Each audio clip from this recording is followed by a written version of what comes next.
بسم اللہ الرحمن الرحیم۔ السلام علیکم ورحمۃ اللہ وبرکاتہ۔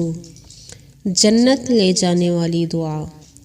جو شخص یقین کے ساتھ صبح کے وقت سید الاستغفار پڑھ لے اور اسی دن شام سے پہلے فوت ہو جائے تو جنت میں جائے گا، اور جو شخص شام کے وقت سید الاستغفار پڑھ لے اور اگر اسی رات فوت ہو جائے تو سیدھا جنت میں جائے گا۔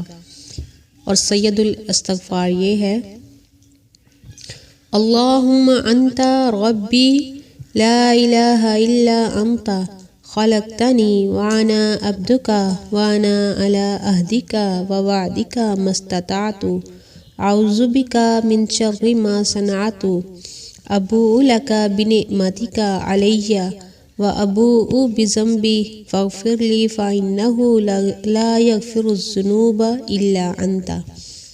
یہ صحیح بخاری کی حدیث نمبر 6306 ہے۔ اس کے ساتھ ہی آج کا کیلنڈر آپ کے ساتھ شیئر کرتے ہیں۔ آج 24 رجب ہے 1444 ہجری، فروری کی آج 16 تاریخ ہے 2023 عیسوی، اور دیسی مہینے پھاگن کی آج 4 تاریخ ہے 2079 بقرمی، اور آج جمعرات کا دن ہے۔ آپ سب سے گزارش ہے کہ اس ویڈیو کو زیادہ سے زیادہ شیئر کیجیے اور ہماری ویڈیو کو لائک کرنا مت بھولیے۔ السلام علیکم ورحمۃ اللہ وبرکاتہ۔